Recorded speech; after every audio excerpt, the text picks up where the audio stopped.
Hello guys, hello दोस्तों। फिर से वेरी गुड मॉर्निंग।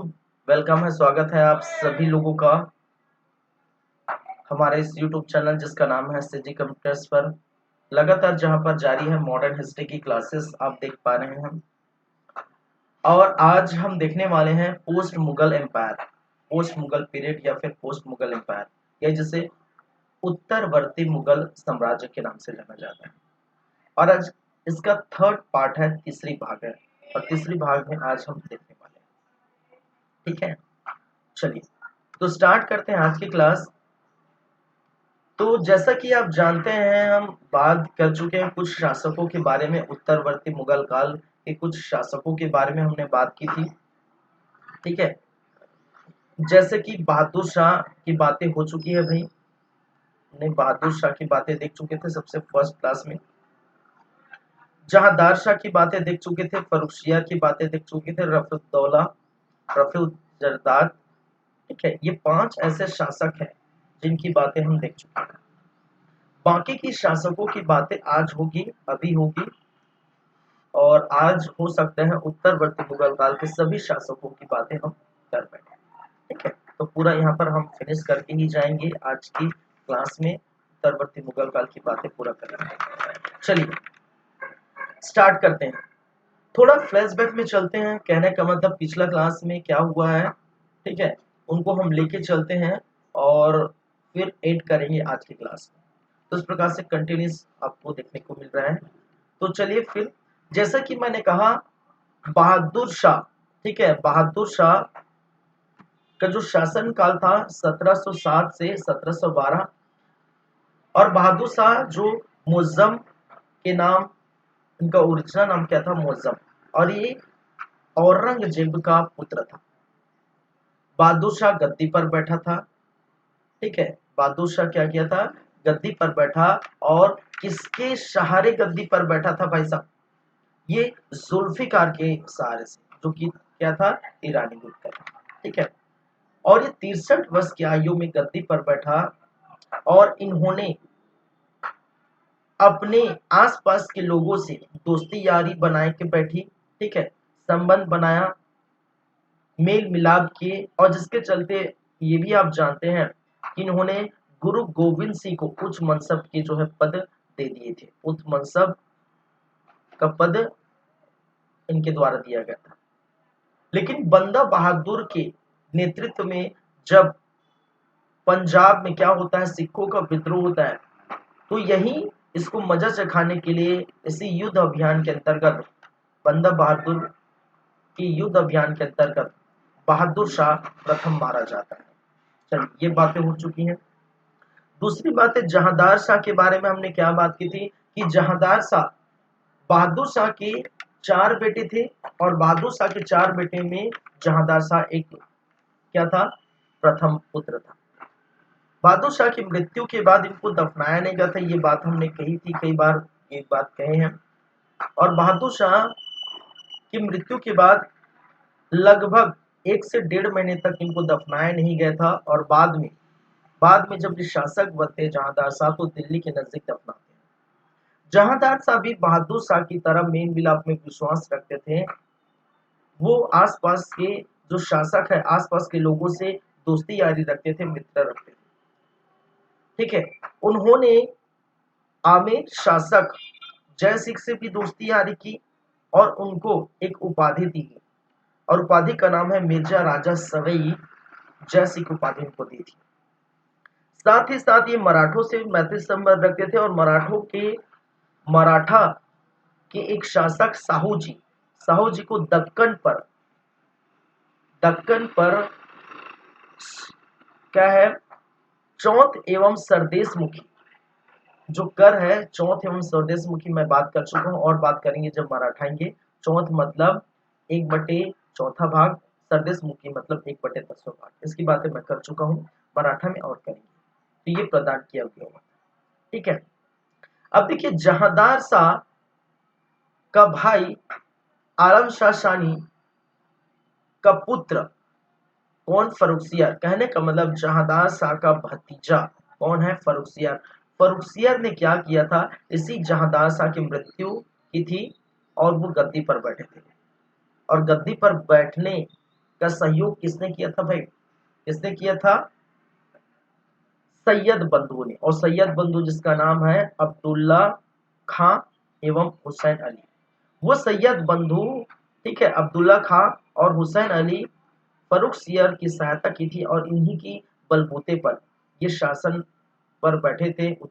उत्तरवर्ती मुगल काल की जो है गद्दी प्राप्त किए थे। और इसी के चलते सैयद बंधुओं को क्या मिल गया था? कुछ पद दे दिया गया था। और जैसा कि आप जानते हैं, जिसमें से अब्दुल्ला खान को वजीर बनाया गया था। वजीर कहने का मतलब है प्रधानमंत्री। और हुसैन अली को मीर बख्शी का पद प्रदान किया था। और मीर बख्शी का पद जो है सैन्य विभाग की सबसे बड़ी पद होती है, ये हम बात कर चुके हैं। लेकिन जब ये बात पता चलता है कि फर्रुखसियर के शासन काल में इन दोनों भाइयों सैयद बंधुओं का हस्तक्षेप अत्यधिक बढ़ गया, जिसके चलते फर्रुखसियर ने क्या किया था? मारने की प्लानिंग बनाई थी दोनों भाइयों को, सैयद बंधुओं को। लेकिन इनका पता जब सैयद बंधुओं को चलता है तो खुद फर्रुखसियर को ही मार देते हैं। क्या कर देते हैं भाई साहब? खुद फर्रुखसियर को ही मार देते हैं। फर्रुखसियर मारा जाता है। फर्रुखसियर के संबंध में एक और बातें मैंने की थी कि फर्रुखसियर के समय सन 1717 में एक अधिकार पत्र पर ये साइन किए थे, अधिकार पत्र पर साइन किए थे जिसका नाम था दस्तक। दस्तक नाम का एक अधिकार पत्र था जिसको ईस्ट इंडिया कंपनी का मैग्ना कार्टा कहा जाता है। इसके तहत ईस्ट इंडिया कंपनी को व्यापार करने की छूट दी गई थी। 3000 रुपये के रूप में बंगाल पर व्यापार, 10,000 के रूप में 10,000 जो है वसूलने के रूप में उन्होंने उड़ीसा का व्यापार, और बॉम्बे पर जो पैसे ढाले गए थे, सिक्के ढाले गए थे, उसको पूरे जो मुगल राज्य में चलाने की जो है बातें कही गई थी। अरे फर्रुखसियर ऐसा क्यों किया था? ऐसा इसलिए किया था कि कहा जाता है कि फर्रुखसियर बहुत समय से बीमार चल रहे थे और जिनका इलाज नहीं हो रहा था। और ब्रिटिश अंग्रेज, ठीक है, ब्रिटिश या अंग्रेज का जो डॉक्टर था हैमिल्टन, उसी हैमिल्टन ने क्या किया था? फर्रुखसियर का ये इलाज किया था, जिससे खुश होकर ये क्या किया था? ये अधिकार पत्र पर साइन किए थे, अधिकार दे दी थी, जिसको कंपनी का, ब्रिटिश ईस्ट इंडिया कंपनी का मैग्ना कार्टा भी कहा गया है।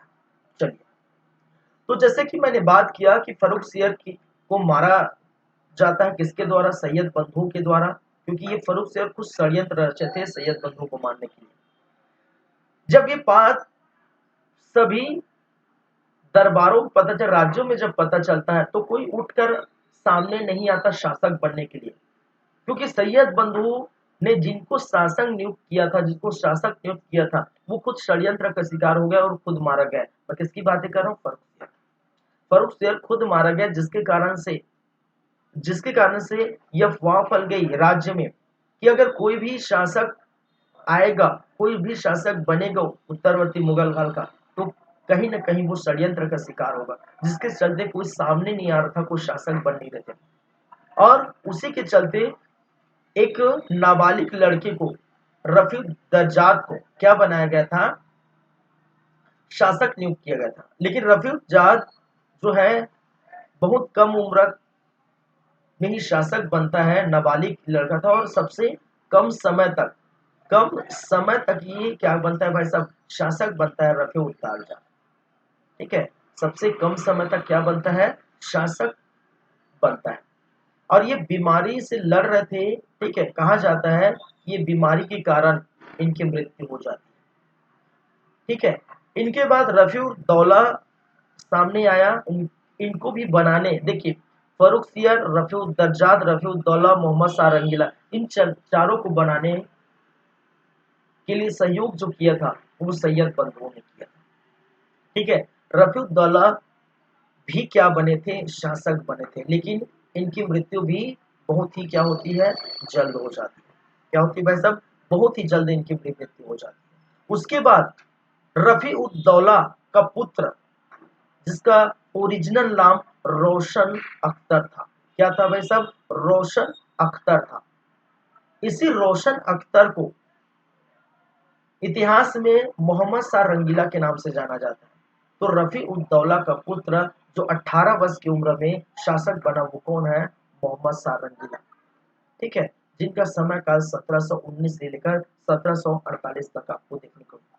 क्योंकि ये रंगीले मिजाज के व्यक्ति थे, क्योंकि अय्यासी व्यक्ति था, ठीक है, आलसी व्यक्ति था, ठीक है, दिन भर पड़े रहते थे, दिन भर जो शराब पीते थे, अय्यासी करते थे, इसीलिए इसका जो नाम पड़ा वो एक शब्द जोड़ा जिसमें कहा जाता है रंगीला। एक्चुअल उसका नाम था रोशन आरा। तो अब हम बात करेंगे आज की क्लास में मोहम्मद शाह रंगीला के बारे से लेकर बहादुर शाह जफर के बारे में। ठीक है, चलिए, तो ये सारी बातें हम कुछ पिछले क्लास में कर चुके थे, जिनका जो फ्लैशबैक देखना जरूरी था कि क्या हो रहा है। ठीक है, चलिए, तो 5 से 10 मिनट में ये चीजें हम देख चुके हैं। आइए आगे बढ़ करते हैं मोहम्मद शाह रंगीला के बारे में।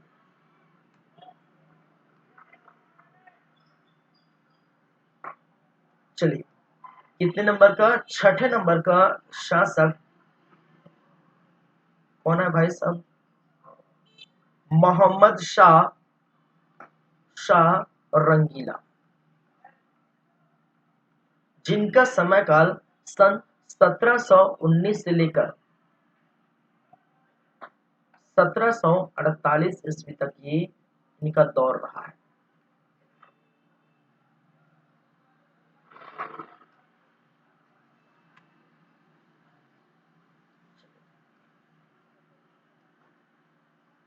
चलिए, इनके बारे में क्या क्या चीजें हैं, क्या क्या घटनाएं हैं, वो एक एक करके हम देखेंगे। पहली बात है, ये 18 वर्ष की उम्र में शासक बना। 18 वर्ष की उम्र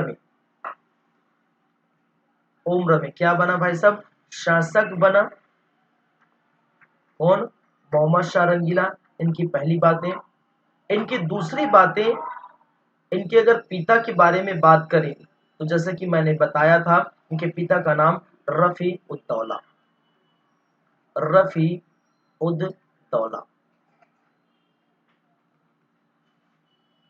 और इनका वास्तविक नाम क्या है भाई साहब? वास्तविक नाम रोशन आरा। ठीक है, क्या है? रोशन अख्तर।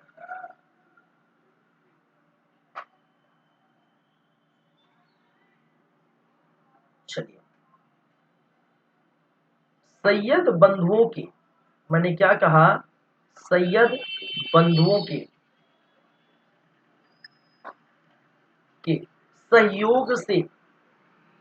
सहयोग से क्या बना? शासक बना। शासक बना। और सैयद बंधु कौन है भाई?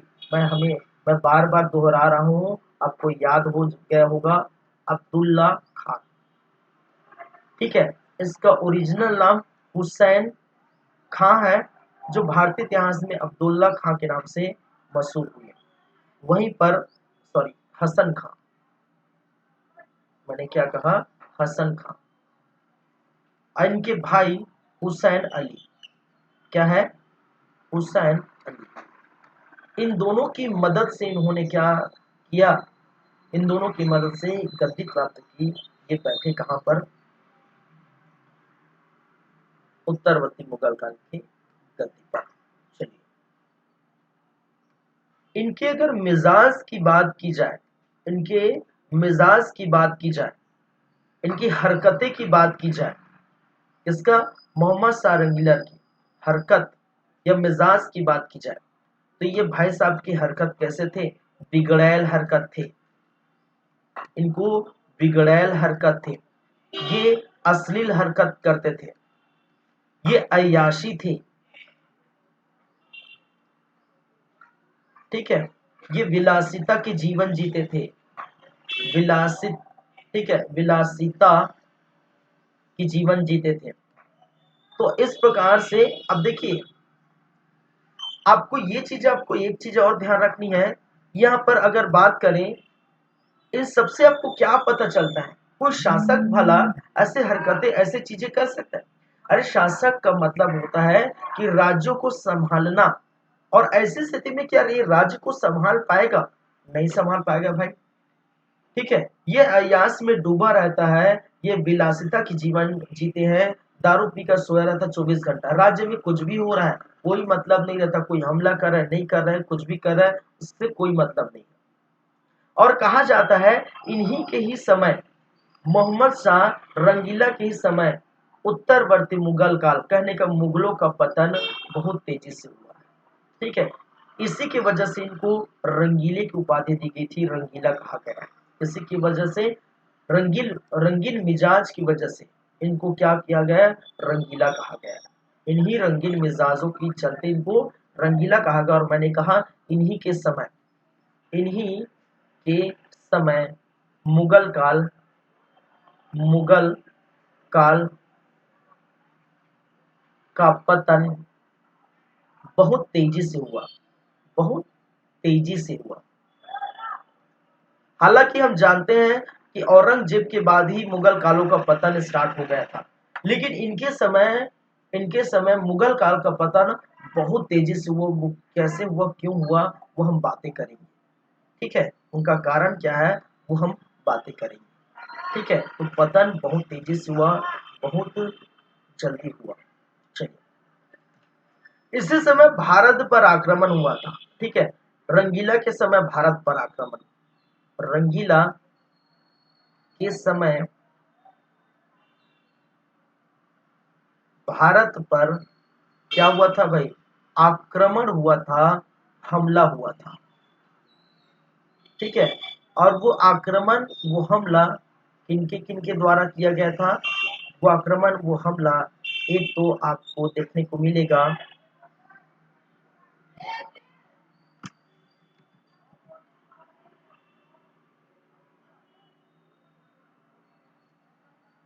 एक तो शख्स है, ठीक है, जिनका नाम है नादिर शाह। ठीक है, क्या है, नादिर शाह, नादिर शाह।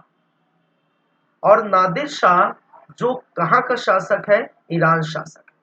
ठीक है, नादिर शाह कहाँ का शासक भाई, ईरान शासक। मैं इधर लिख देता हूँ, ईरान शासक। ईरान का हमला हुआ था, और इधर अफगान का हमला हुआ था। किसका, अफगान।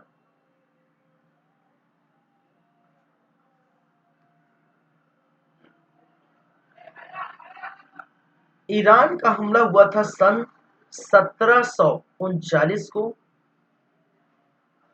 और अफगान का हमला हुआ था सन 1748 में।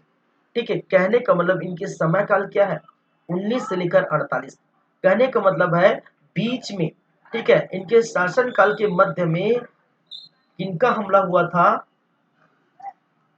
इनका हमला हुआ था भाई, नादिर शाह का। लेकिन शासन काल के अंतिम समय में इनका हमला हुआ था, अफगान का। और उस अफगानी का नाम है अब्दुल अहमद शाह अब्दाली। ठीक है, ईरान के ईरान के शासक का नाम मैंने क्या कहा, नादिर शाह, नादिर शाह। ईरान के इस शासक का नाम क्या है, नादिर शाह।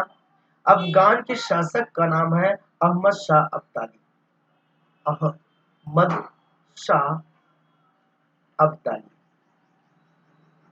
अहमद शाह अब्दाली के बारे में कहा जाता है कि इन्होंने भारत पर 7 बार हमला किए, 7 बार क्या किए, हमला किए। और प्रथम बार रंगीला के समय किया था, रंगीला के समय हुआ था। मैंने क्या कहा, मैं रिपीट करता हूं फिर से। अफगान शासक अहमद शाह अब्दाली, अफगान का शासक कौन है, अहमद शाह अब्दाली। इस अहमद शाह अब्दाली का भारत पर आक्रमण, ठीक है, भारत पर आक्रमण 7 बार हुआ था, और जिनमें से प्रथम आक्रमण रंगीला के समय हुआ था 1748। ठीक है, वहीं पर हम बात करें नादिर शाह की, वहीं पर हम बात करें नादिर शाह को, तो याद रखिए इनको, नादिर शाह को ईरान का क्या कहा जाता है, नेपोलियन कहा जाता है। इनको ईरान का नेपोलियन कहा जाता है, नेपोलियन नेपोलियन कहा जाता है। भारत का नेपोलियन कौन है भाई? कौन है भारत का नेपोलियन? चंद्रगुप्त है कि समुद्रगुप्त है? कौन है? समुद्रगुप्त है ना कि चंद्रगुप्त है भाई? चलिए, क्या है? समुद्रगुप्त। ठीक है, भारत का नेपोलियन समुद्रगुप्त। ये नेपोलियन वर्ड समझते ना क्या है? भारत का नेपोलियन, इराक का नेपोलियन, ठीक है, समझते कि नहीं समझते? ठीक है, तो मैं पहले बता चुका हूँ, जब मौर्य काल पढ़ाया था, समुद्र गुप्त के बारे में पढ़ाया था, गुप्त काल पढ़ाया था, ठीक है, गुप्त काल पढ़ाया था जिसमें मैं समुद्रगुप्त की बातें किया था, जिसमें मैं बता चुका हूँ कि जो नेपोलियन फ्रांस का एक व्यक्ति था, एक शासक था, जो यूरोप पर इतने ज्यादा हमला किए थे, वो कोई भी युद्ध हारा नहीं था, लेकिन एक युद्ध में उनको हार मिलती है। और इसी कारण इनकी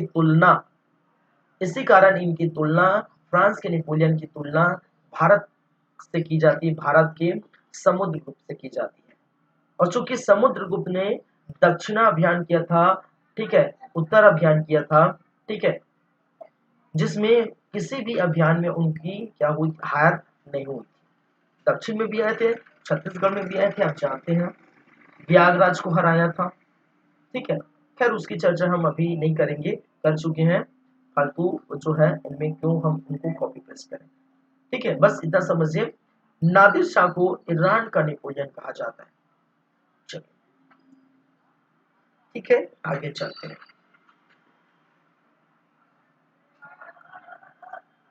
अब देखिए, यहां पर एक घटना घटती है, वो घटना क्या है? यहां पर एक घटना घटती है। घटना ये है कि जब मोहम्मद शाह रंगीला, क्या है? मोहम्मद शाह रंगीला, समझिएगा, सुनिएगा, ठीक है, एक घटना घटती है जब मोहम्मद शाह रंगीला क्या बनता है? शासक बनता है। तो शासक बनने के बाद इनके मन में क्या पैदा हो जाता है? डर पैदा हो जाता है। और डर किस प्रकार का पैदा होता है? कि इनको मारा जाएगा, मारा जाएगा। क्यों मारा जाएगा भाई? क्योंकि आप जानते हैं, इसके पहले हमने क्या बात की थी कि फर्रुख सियर की अगर बातें करें, फर्रुख सियर की बातें करें, तो फर्रुख सियर को शासक कौन बनाया था?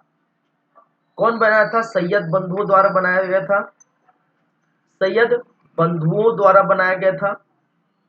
और सैयद बंधु, आप जानते हैं, मैं बार बार बोल रहा हूं, अब्दुल्ला खां और हुसैन अली। सैयद बंधु, अब्दुल्ला खां, हुसैन अली द्वारा क्या किया गया था? बनाया गया था, समझिएगा, शासक। बाद में फर्रुखसियर ने, मैंने क्या कहा, अब्दुल्ला को वजीर का पद दे दिया था, इसको क्या किया था? वजीर का पद दे दिया गया था, और इसको मीर बख्शी का पद दे दिया गया था, ये आप जानते हैं। जब बाद में षड्यंत्र होता है, तो सैयद बंधुओं ने क्या किया था? फर्रुखसियर को मरवा दिया था, मरवा दिया था। फर्रुखसियर को क्या किया था भाई साहब? मरवा दिया था, जिसके कारण से मोहम्मद शाह रंगीला को भी डर सताने लगा कि षड्यंत्र के शिकार फर्रुखसियर जैसे जो हुए थे, वैसा शिकार अगर मैं हो जाऊं तो फिर दिक्कत हो जाएगी। मैं तो मरना नहीं चाहता भाई, ठीक है, अरे कोई इंसान मरना नहीं चाहेगा, और वो भी तो शासक बन के। और इसी डर के कारण ये डर पैदा हो गया था इसके मन में। इसी डर के कारण क्या किया था? मोहम्मद शाह रंगीला ने सैयद बंधु को मरवा दिया, मरवा दिया, ठीक है। और ये किसकी सहायता से? सहायता किसकी प्राप्त हुई थी? सहायता किसकी प्राप्त हुई थी? सहायता प्राप्त हुई थी चिनकिनिस खान की, या फिर जिसको इतिहास में निजाम उल मुल्क कहा गया है। इतिहास में इसको किस नाम से जाना जाता है? निजाम उल मुल्क। और निजाम उल्क, या फिर इसका ओरिजिनल नाम चिनकनीज कनीज खां था, ठीक है। इसी चिनकनीज खान की सहायता से मोहम्मद शाह रंगीला ने किसको मरवा दिया भाई साहब? सैयद बंधुओं को मरवा दिया, क्योंकि भाई साहब को डर सताने लगा था। ठीक है, ये निजाम उल उल्क जो है तुरानी गुट का व्यक्ति था। आप पढ़े थे ना, मैं फिर से दोहरा रहा हूं, मैं बताया था ना कि बहादुर शाह की मृत्यु के उपरांत दरबार में शासक चुनने के लिए उनके पुत्रों, उनके जो भाइयों के बीच युद्ध नहीं होता था, उनके दरबार में गुट बन गए थे और गुटों के मध्य मतभेद हुआ था, गुटों के मध्य युद्ध होता था, और जिसमें से हिंदुस्तानी गुट बन गए थे। और हिंदुस्तानी गुट का व्यक्ति कौन कौन थे? सैयद बंधु, अब्दुल्ला खां और हुसैन अली। तुरानी गुट बन गए थे निजाम उल मुल्क, ईरानी गुट बन गए थे, अफगानी गुट बन गए थे। ठीक है, तो चार ऐसे गुटों का क्या हुआ था, चीजें देखने, प्रवृत्ति देखने को मिलती है किस समय? जब बहादुर शाह प्रथम की मृत्यु हुई थी। तो इन्हीं यही गुट ये डिसाइड करते थे कि शासक कौन बनेगा। इनमें से मैंने कहा तुरानी गुट का एक व्यक्ति था जिसका नाम था निजाम उल मुल्क, जो चिनकिनीज खान है। और आपको याद आ रहा होगा, अगर आप पढ़े होंगे तो, और नहीं भी पढ़ेंगे तो मैं बताऊंगा, बाद में यही व्यक्ति चिनकिनीज खान या निजाम उल मुल्क क्या करता है? हैदराबाद हैदराबाद नामक जो है नवीन राज्य का उदय जब हुआ था 18वीं शताब्दी में, तो यही जो व्यक्ति है क्या करता है? हैदराबाद का निर्माण करता है। ठीक है, हैदराबाद का संस्थापक कौन है भाई? निजाम उल मुल्क, जो बाद में आपको देखने को मिलेगा। और इन्हीं के सहायता से क्या किया था? मोहम्मद शाह रंगीला ने सैयद बंधु को मरवा दिया। इसका मतलब क्या देख रहे हैं? जैसे करनी वैसी भरनी। इंग्लिश बोलते हैं tit for tat, tit for tat, जैसी करनी वैसी भरनी। कहने का मतलब है यहाँ पर सैयद बंधुओं ने फर्रुखसियर को मरवाया, तो सैयद बंधुओं को किसने मरवाया? मोहम्मद शाह रंगीला मरवा दिया। ठीक है, और ये घटना हुई थी, ठीक है, इनके समय, मोहम्मद शाह रंगीला के समय। इसका मतलब अब जो अब्दुल्ला खां, हुसैन खां या सैयद बंधुओं की काम तमाम यहाँ पर देखने को मिलते हैं। ठीक है, चलिए आगे बढ़ते हैं। आगे हम बात करेंगे, ये थोड़ा इसको अच्छे से हम बात करेंगे डिटेलिंग से। ईरान के जो शासक है नादिर शाह, वो किस प्रकार से जो है भारत पर आक्रमण किए और क्या स्थिति बनती है, क्योंकि यही से जुड़ा हुआ है आपका जो है मुगल काल का पतन तेजी से कैसे होता है, और कैसे नादिर शाह के एक आक्रमण की घटना से धीरे धीरे जो है बहुत ही जल्दी बोल सकते हैं मुगलों का पतन हो गया, और 18वीं शताब्दी में छोटे छोटे नवीन राज्यों का उदय हो गया, जिसमें हम बात करेंगे अवध की बातें करेंगे, जिसमें हम बंगाल की बातें करेंगे, जिसमें हम कर्नाटक की बातें करेंगे, जिसमें हम मराठों की बात करेंगे, जिसमें हम मैसूर की बात करेंगे, जिसमें हम रोहिलखंड की बात करेंगे, जिसमें हम पंजाब या सिख की बात करेंगे। ठीक है, जिसमें हम अवध की बातें करेंगे।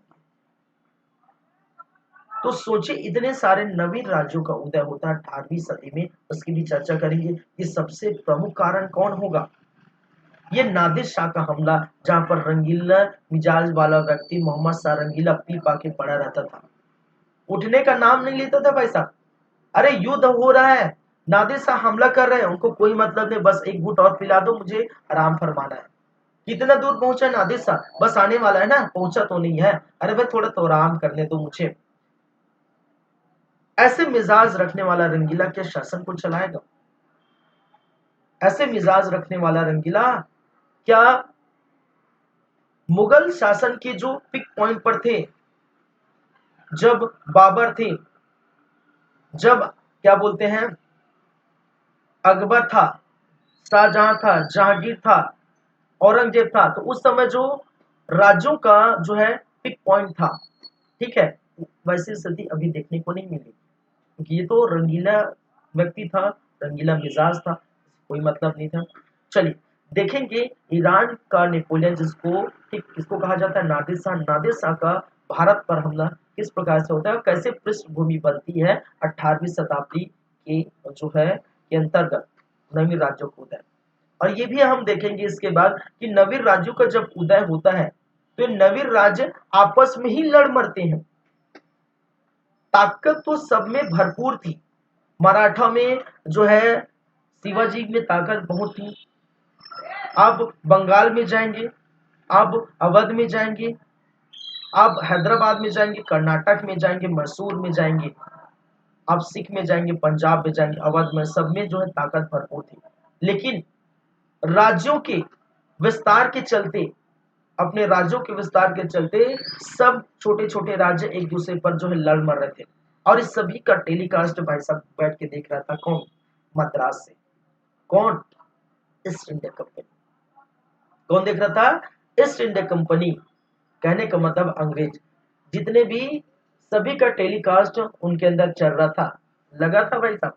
ठीक है, आप मैच देखते ना टेलीकास्ट, बस ये लगा था कि कौन कौन लड़ मर रहे हैं, कौन कौन क्या हो रहा है। जब कुछ भी होगा ना लास्ट में तो हम कूदेंगे। और जब ईस्ट इंडिया कंपनी कूदती है, जब ईस्ट इंडिया कंपनी की जब बारी आती है तो सबको तबाह कर देती है और एक मजबूत राजनीतिक पावर लेकर यहाँ पर आते हैं। और आप जानते हैं 1947 तक, ठीक है, इनका बोलबाला रहा है।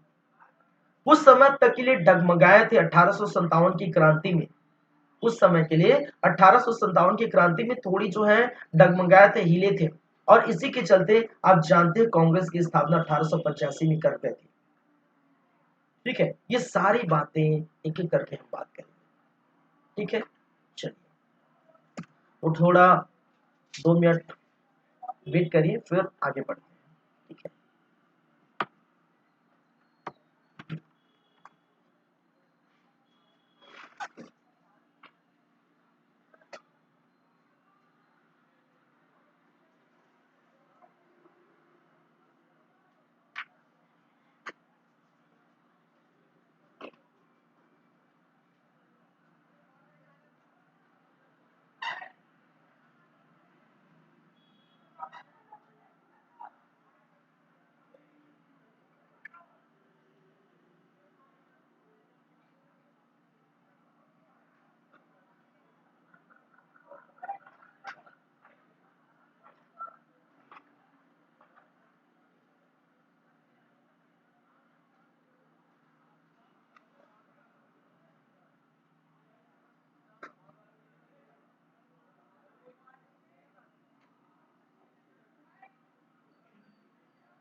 चलिए फिर से आप लोगों का वेलकम है, फिर से स्वागत है ब्रेक के बाद। और आगे हम बातें करेंगे नादिर शाह का भारत में किस प्रकार से हमला हुआ, इसकी हम चर्चा करेंगे। ठीक है,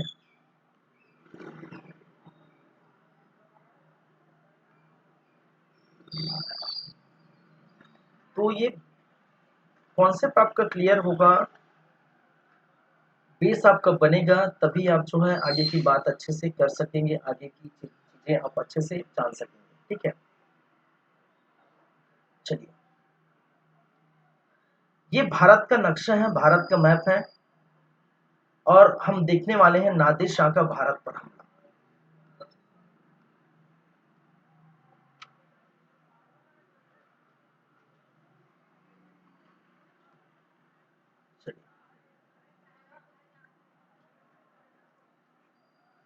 नादिर शाह का भारत पर हमला।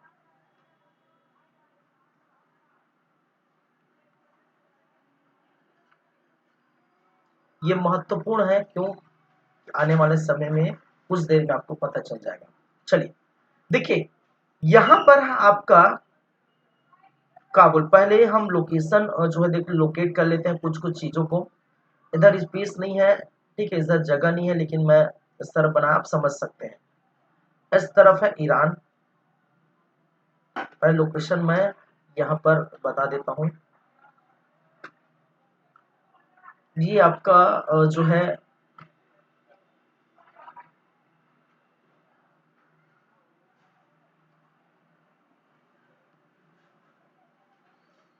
दिल्ली और क्या बोलते हैं आगरा के स्थान, मतलब दिल्ली का जो शासक, यहाँ पर मैं बना देता हूँ, ये आसपास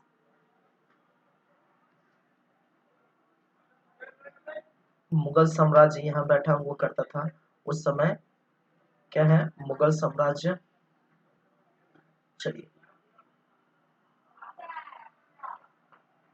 मुगल साम्राज्य था, कहने का मतलब उत्तरवर्ती, मैं मुगल से लिखने से अच्छा उत्तरवर्ती मुगल साम्राज्य, उत्तरवर्ती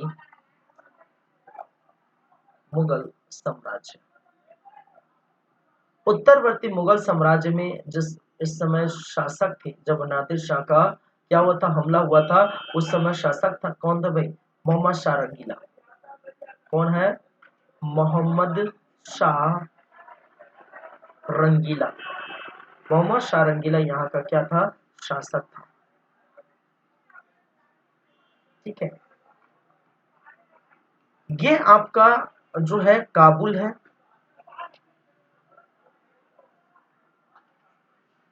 ये आपका कंधार है, ये आपका ईरान है, और ईरान का जो शासक है यहीं पर बैठा हुआ है नादिर शाह। नादिर शाह।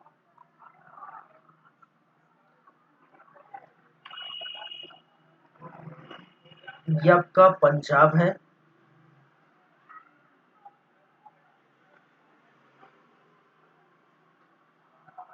समझिएगा। कुछ समय यहाँ पर हैदराबाद का उदय हो चुका था। आप जो है मैप में ऐसा मत देखिए कि ये यहाँ तो छत्तीसगढ़ का भी आ रहा है, ये आ रहा है, वो आ रहा है, नहीं, ठीक है। आप जो है बस ये देखिए कि मैप में ये है हैदराबाद। हैदराबाद, हैदराबाद के नीचे आपको देखने को मिलेगा कर्नाटक। हालांकि कर्नाटक अभी इस तरफ है, कर्नाटक इस तरफ है, लेकिन हैदराबाद के नीचे कौन था भाई साहब? कर्नाटक। इसी कर्नाटक, ये जो कर्नाटक के आसपास यहाँ पर मद्रास थे, और मद्रास में ईआईसी का हेडक्वार्टर था। ईआईसी कहने का मतलब ईस्ट इंडिया कंपनी का हेडक्वार्टर यहीं पर था। तो मैं जब मैच टेलीकास्ट की बात कर रहा हूँ ना, यही है, मद्रास ही ये बैठकर देख रहे थे। इसी समय अवध की बात करें, अवध पर, ठीक है, क्या है इसी समय एक और है अवध, ये है अवध। चलिए, अवध का जो संस्थापक था, अवध का जो संस्थापक था बाद में होगा, ठीक है, मैं अभी इसलिए बता रहा हूं क्योंकि ये ठीक है, पहले हो चुका है। ये संस्थापक कौन था भाई साहब? ये अवध का जो संस्थापक था वो सादत खान था। सादत खान, बाती को समझिए। हैदराबाद का संस्थापक कौन था? हैदराबाद का जो संस्थापक था निजाम उल मुल्क, निजाम उल मुल्क, जिसको इसका ओरिजिनल नाम चिनकिनिज खान था, चिनकिनिज खान। चलिए, अब ये हम लोकेशन देख लिए, लोकेट कर लिए। चलिए आगे बढ़ते हैं। आगे बढ़ते हम बातें कर रहे हैं नादिर शाह का भारत पर किस प्रकार से हमला होता है। देखिए, नादिर शाह के बारे में मैंने क्या कहा था कि ईरान का इसको नेपोलियन कहा जाता है। नादिर शाह ने सर्वप्रथम, देखिए जो कंधार है वो न तो मुगल के अंतर्गत आता था न ही तो ईरान के अंतर्गत आता है। काबुल जो है मुगल के साम्राज्य के अंतर्गत आता है। ठीक है, काबुल जो है मुगल साम्राज्य के अंतर्गत देखने को मिलता है, मुगल साम्राज्य के अंतर्गत आता था। ठीक है, उनके पक्ष में था। यहां पर देखने को ये मिलता है कि नादिर शाह, समझिएगा पूरी बात है, नादिर शाह जब कंधार पर हमला कर देते हैं, ठीक है, नादिर शाह जब कंधार पर हमला कर दिया जाता है तो कहा जाता है कि हमला करने से पहले उन्होंने मुगल साम्राज्य के शासक मोहम्मद शाह रंगीला को एक इंफॉर्मेशन भेजा था। और उन इंफॉर्मेशन क्या था, वो मैसेज क्या था कि भाई साहब रंगीला साहब, यदि ये काबुल तो आपका है, ठीक है, मैं हमला करने जा रहा हूं कंधार पर। यदि मैं कंधार पर हमला करता हूं तो कंधार के जो अफगान व्यक्ति है, अफगान लोग हैं, वो काबुल पर शरण मत नहीं ले सके, क्योंकि नजदीक कौन है भाई साहब? नजदीक तो यही है। ठीक है, यहीं पर, इधर तो नहीं भाग सकते, इधर भागेंगे तो और मारा जाएगा। ठीक है, अगर मैं कंधार पर हमला करता हूं तो अगर काबुल में कोई व्यक्ति आएगा, तो कोई अफगान आएगा तो उनको शरण मत दीजिएगा, ये सभी को किलेबंदी कर दीजिएगा, अपने क्षेत्रों को पूरी तरह से फोर्स सैनिक से भर दीजिएगा, सैनिक लगा दीजिएगा। ये मैसेज पहुंचाया था नादिर शाह ने मुगल साम्राज्य के शासक मोहम्मद शाह रंगीला को। और रंगीला के बारे में मैं पहले भी बता चुका हूं, ये अय्याश किस्म का आदमी है, ये विलासिता की जीवन जीते हैं, एक पैक लगा के ये जो है सोते रहते हैं, कुछ भी करे दुनिया मुझे कोई मतलब नहीं, ऐसा कहने वाला व्यक्ति है। और इसी के चलते ये मैसेज तो पहले ही पहुंचा दिया, और इसी कारण से कहा जाता है कि जब नादिर शाह ने गंधार पर हमला हो गया तो जो सोचा था वही हुआ। यहाँ के जो अफगान है वो कहाँ चले गए? वो काबुल में शरण ले लीजिए। ठीक है, जब कंधार पर हमला हुआ तो कंधार के अफगान व्यक्तियों द्वारा काबुल पर शरण ले लिया, लेकिन नादिर शाह जो द्वारा मैसेज जो रंगीला को पहुंचा गया था उनका कोई मतलब नहीं हुआ। चलिए, जब ये बात पता चलती है, कि मोहम्मद शाह रंगीला तो कुछ भी नहीं है, कुछ कर ही नहीं रहे, तो मैं ऐसा करता हूं, मैं भारत पर ही हमला कर देता हूं, मैं भारत पर लूटपाट करूंगा, क्योंकि रंगीला तो रंगील मिजाज में जो है डूबे हुए हैं। ठीक है, इसी समय पंजाब के नवीन राज्यों का उदय आपको देखने को मिलता है। ठीक है, वो चीजें हम भी देखेंगे। इन्होंने क्या किया, नादिर शाह ने क्या किया, पंजाब के रास्ते भारत पर, और भारत के नजदीक आपको हरियाणा के आसपास, ठीक है, हरियाणा के आसपास आपको क्या स्थान दिखेगा? करनाल। हरियाणा के लिए स्थान क्या दिखेगा? करनाल। और यही करनाल पर आदिल शाह ने क्या किया, नादिर शाह का क्या भारत पर हमला देखने को मिलेगा।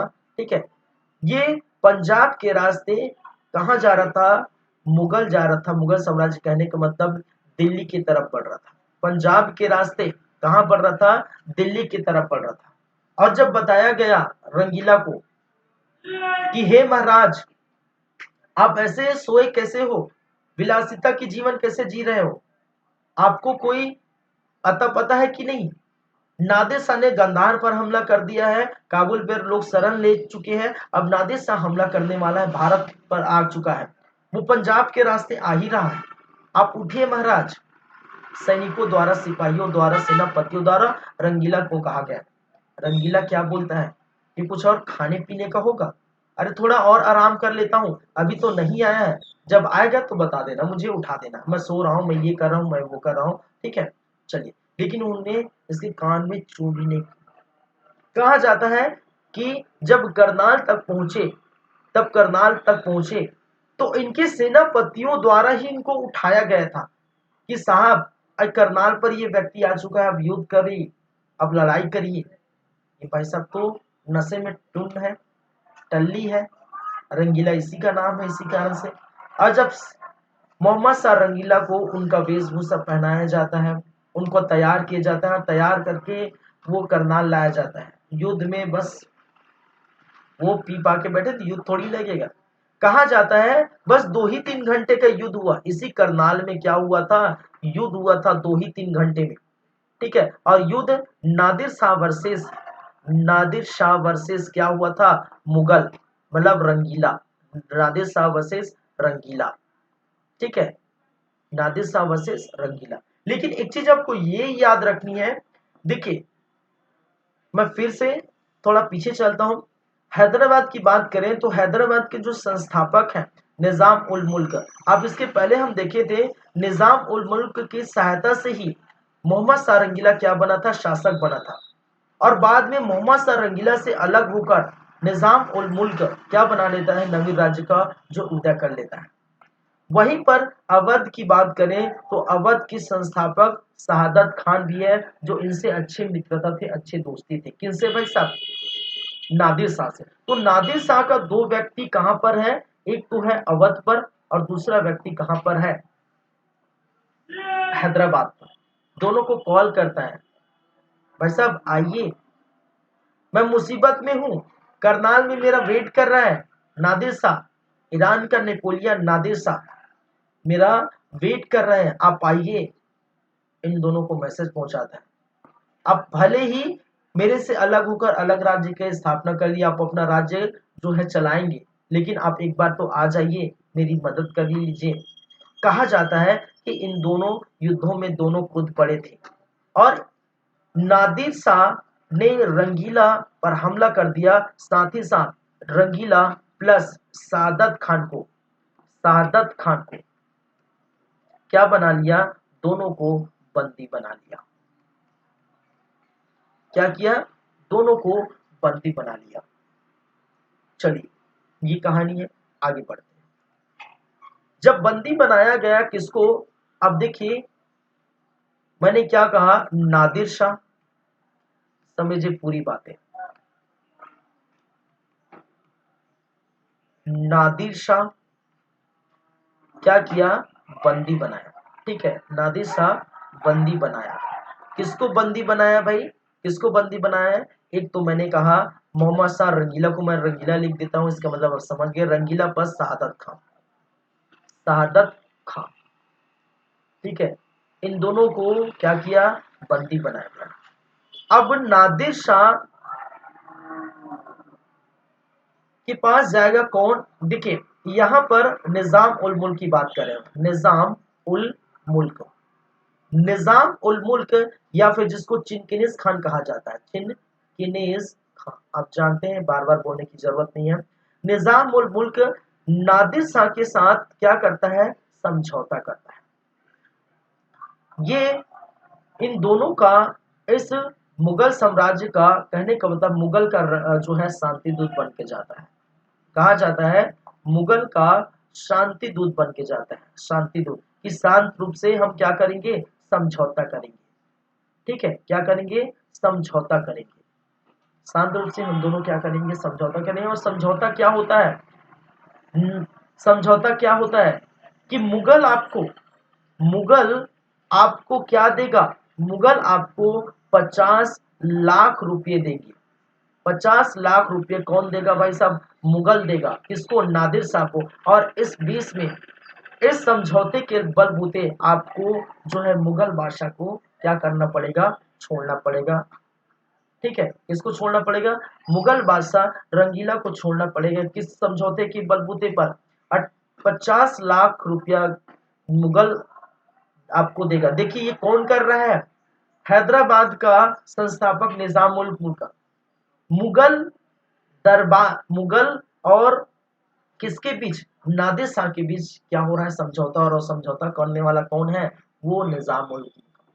नादिर शाह ने फट से मान गया। कहा जाता है कि हाँ भाई साहब ठीक है, ये 50 लाख रुपया ले लिया, अपनी पोटली में बांध गया और निकल पड़े ईरान की तरफ। समझेगा, बातें पूरी अभी नहीं हुई है, पूरी नहीं हुई है बातें अभी। ईरान की तरफ निकल लिए सादत खान। देखिए, और जब ऐसा हुआ तो कहा जाता है कि निजाम उल मुल्क को, निजाम उल मुल्क को क्या बनाया जाता है?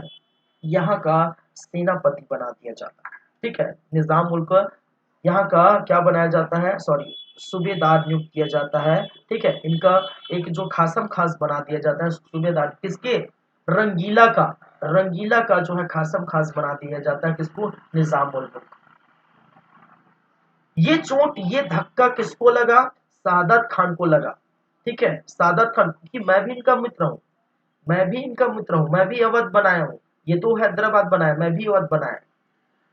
तो जब सादत खान को ये लगा कि भाई साहब मैं तो खुश नहीं हूं, मैं तो खुश नहीं हूं, निजाम मुल्क को पोस्ट दे दिए, मैं खुश नहीं हूं। इन्होंने क्या किया? इन्होंने ईरान जाने से पहले नादिर शाह को, नादिर शाह को ये मैसेज पहुंचाया कि ना, ठीक है, नादिर शाह को ये मैसेज पहुंचाया कि भाई साहब आप इतने में खुश हो गए, आप इतने में खुश हो गए? अरे 50 लाख क्या है? 50 लाख क्या है? अगर मैं सौदा करता तो आपको 20 करोड़ रुपया देता। 50 लाख क्या है? मैं सौदा करता तो आपको 20 करोड़ रुपया देता। नादिर शाह तो बोलते भाई साहब आपके पास इतना पैसा है? पहले बोले रहते तो ऐसा होता। लेकिन ईरान के जो शासक है नादिर शाह, ईरान लौटने से पहले जब ये रास्ते जा रहे थे तो वहीं फिर वापस आ गया। फिर वापस आके कहा जाता है कि नादिर शाह ने फिर से रंगीला पर हमला कर दिया और फिर से बंदी बना लिया। क्या है? पुनः बंदी बनाया गया, फिर से बंदी बनाएगा और बंदी बनाकर शहादत खान से उस पैसे की मांग की जिसने कहा कि अगर मैं सौदा करता तो 20 करोड़ रुपया देते। शहादत खान लाइए 20 करोड़, नहीं लाएंगे, नहीं लाएंगे तो मैं तुम्हारे पर कोड़े बरसाऊंगा भाई साहब, तुम्हें उल्टा लटका के टांगूंगा। अगर नहीं दिए पैसे 20 करोड़ तो मैं तुम्हें उल्टा लटका के टांगूंगा, तुम्हें जो है छोड़ूंगा नहीं। तुमने ही बुलाया था, 20 करोड़ रुपए तुमने ही ऑफर किया था कि अगर मैं समझौता होता करता, निजाम मुल्क की जगह अगर मैं होता तो आपको 20 करोड़ का ऑफर करता। उन्होंने 50 लाख ऑफर किया है, तो वो पैसा कहाँ है? लाइए। सादत खान, सादत खान को ये पता चल गया कि ये बातें जो मैं इनको बुलाया था रंगीला को, चिंकिस खान को पता चल गया। अरे नादिर शाह तो छोड़ देगा कभी, मान के चलिए, तो इन दोनों नहीं छोड़ेंगे। अरे इन दोनों छोड़ देंगे तो नादिर शाह नहीं छोड़ेगा। भाई साहब, भाई साहब को लगा कि कुछ ना कुछ तो मेरा होगा, और इन्होंने क्या किया? इन्होंने आत्महत्या कर लिया कि कोई ने कोई तो, कोई नहीं छोड़ेगा मुझे, ये सब जान चुके हैं मेरे बारे में। इन्होंने क्या किया? आत्महत्या कर लिया। क्या किया? आत्महत्या कर लिया। ठीक है, चलिए। और जैसे ही ये आत्महत्या करते हैं, ठीक है, जैसे ही आत्महत्या करते हैं और उनका पुत्र क्या बनता है? उनका पुत्र बनता है यहाँ के नवाब। कहाँ के? अवध की नवाब। ठीक है, चलिए, हो गई बातें। चलिए, अब यहाँ पर इन्होंने क्या किया? इनके जो पुत्र है उन्होंने ये रकम इनको लौटाई। बाद में, बाद में क्या कहा जाता है कि भारत पर नादिर शाह का हमला, नादिर शाह का, नादिर शाह का क्या है? लूटपाट, लूटपाट। यहीं पर नादिर शाह का लूटपाट देखने को मिलता है। और लूटपाट में नादिर शाह ने क्या क्या लूटे भाई साहब? 30 करोड़ रुपया, 30 करोड़ रुपये लूटे। साथ ही साथ तख्ते ताउस, समझते हैं ना, जो सिंहासन है, क्या है? सिंहासन, अरे मुगल सिंहासन जिनका निर्माण शाहजहां ने किया था, मुगल सिंहासन सोने की, और ये कितकी थी? सोने की सिंहासन बनी हुई थी भाई साहब। ठीक है, सोने का सिंहासन बनाया गया था और जिसको तख्त, जिसको किस नाम से जाना जाता है, तख्त ए ताउस, तख्त ए ताउस के नाम से जाना जाता है, जिनका निर्माण किसने किया था, जिनका निर्माण शाहजहां ने किया था, शाहजहां ने किया था। इसका मतलब ये सोने की जो है सिंहासन, जिसको मुगल सिंहासन या सोने की सिंहासन कहा जाता है, इसी का निर्माण शाहजहां ने किया था और जिसको तख्त ताउस के नाम से ये जानते हैं। इसी को भी लूट के ले गए, इसको लूट के ले गए, इसको लूट के ले गए।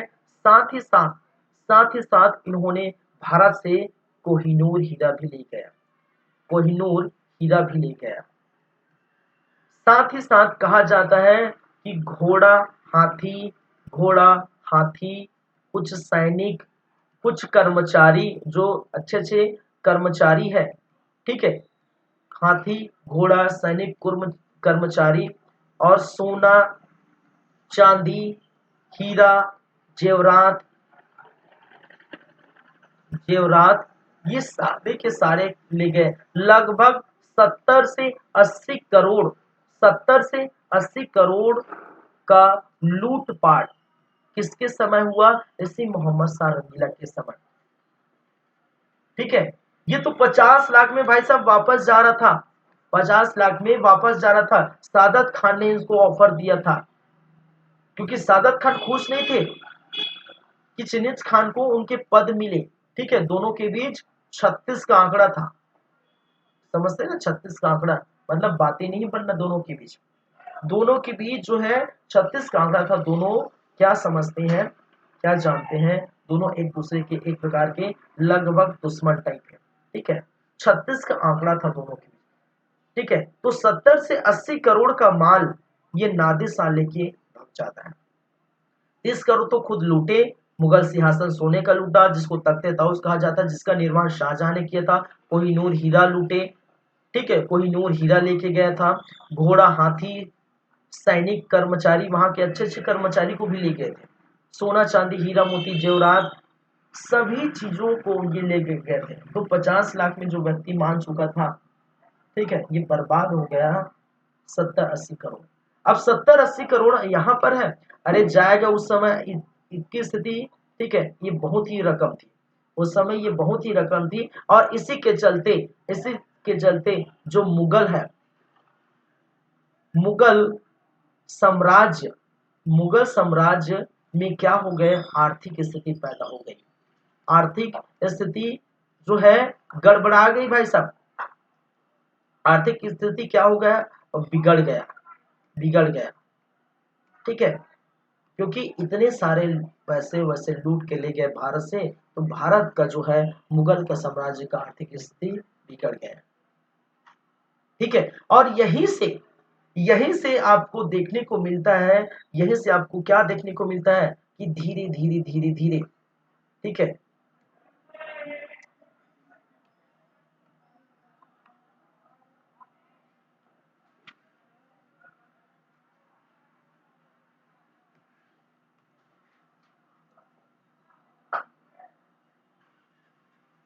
यहीं से आपको क्या देखने को मिलता है, धीरे धीरे नवीन राज्यों का उदय होता है। नवीन राज्यों का क्या होता है, उदय होता है। और नवीन राज्यों का उदय कब होता है, 18वीं सदी में। ठीक है, 18वीं शताब्दी में नवीन राज्यों का उदय आपको देखने को मिलते हैं, जिसके अंतर्गत महाराष्ट्र में मराठे आ जाते हैं। ठीक है, जिसके अंतर्गत जो है महाराष्ट्र में कौन आ जाते हैं, महाराष्ट्र में मराठा जाता है। और पहले से यहां पर कौन है भाई साहब, हैदराबाद है। पहले से इधर कर्नाटक तो है ही, अवध तो है ही, अवध इसी समय क्या है, अवध। नीचे जाएंगे तो मैसूर, ठीक है, इधर बंगाल, ठीक है, इस तरफ बंगाल, इस तरफ आप देखेंगे तो पंजाब सिखों का उदय होता है, पंजाब सिखों का आपको उदय देखने को मिलता है। ठीक है, तो इस प्रकार से आपको चीजें क्या देखने को मिलती है, इसका मतलब पतन तेजी से होगा, वैसे वैसे नहीं, कुछ नहीं है जो शासक बनेगा उसके पास कुछ भी नहीं है, आर्थिक स्थिति पूरी तरह से कमजोर हो गई, और ऐसी स्थिति में पतन एकदम तेजी से बढ़ेगा, पतन बहुत तेजी से होगा। मोहम्मद शाह रंगीला के समय पतन इसीलिए कहा जाता है तेजी से होता है, और पंजाब का, अवध का, बंगाल का, हैदराबाद का, कर्नाटक का, मैसूर का, मराठा का, सबका उदय इसी के समय 18वीं शताब्दी में होता है। और एक चीज आपको याद रखना है, यहीं पर मद्रास पर, मद्रास पर जो है ईआईसी का क्या है, हेड क्वार्टर है। ये चीज मैं बार बार बोल रहा हूं, ईआईसी का हेड क्वार्टर है। अब जब नवीन राज्यों का उदय होगा, नवीन राज्यों का यहाँ पर उदय होगा, तो ये नवीन राज्य राज्य विस्तार के चलते, अपने राज्य के विस्तार के चलते क्या करेगा, एक दूसरे पर जो है क्या करेगा, आक्रमण करेंगे, युद्ध करेंगे एक दूसरे से, और इसी एक दूसरे से युद्ध करेगा, और जिनका परिणाम क्या होता है, सब मर बैठेंगे। और ये सभी का, मैंने क्या कहा, ये सभी का जो टेलीकास्ट है, ये सभी का टेलीकास्ट कौन देख रहा है भाई, मैच कौन देख रहा है, लाइव मैच कौन देख रहा है भाई साहब, ईआईसी का हेड क्वार्टर में बैठकर अंग्रेज देख रहे हैं। लड़ो बेटा, जितना लड़ो लड़ो, हम आ रहे हैं, ठीक है, हम आएंगे तो फिर देखना। तो ये लड़ मर रहते हैं, और बाद में जब इनकी बारी आती है, तो आप जानते हैं बक्सर के युद्ध, प्लासी का युद्ध वगैरह वगैरह, ठीक है, पानीपत का युद्ध, बहुत वगैरह वगैरह इधर उधर आपको देखने को मिलेगा, इतने सारे युद्ध देखने को मिलेगा, ठीक है, कि पूरा अपनी राजनीतिक जो पावर है वो भारत में इस तरह मजबूत कर लेते हैं कि इनके सामने कोई ठहर नहीं पाता, अंग्रेजों के सामने कोई ठहर नहीं पाएगा। जब इनकी राजनीतिक पावर स्टेब्लिश हो जाएगी इस भारत में, ठीक है, तो कोई ठहर नहीं पाएगा, और वो आसानी से चलते पड़ेंगे। और आपको पता है फिर वही बात 1947 तक ये भाई साहब राज करते हैं, शासन करते हैं, ठीक है। तो ये जो हम देख रहे हैं एक्चुअल में ये ईआईसी का बेस है, ब्रिटिश ईस्ट इंडिया कंपनी के जो आगे जो भी प्रोसीड होगा उनका ये बेस तैयार होता है, और ये बेस तैयार स्टार्ट हो जाता है उत्तरवर्ती मुगल से ही, रंगीला के शासनकाल से, जहां पर उत्तरवर्ती मुगल काल का लगातार तेजी से क्या होता है, तेजी से क्या देखने को मिलता है, पतन देखने को मिलता है, ठीक है। चलिए,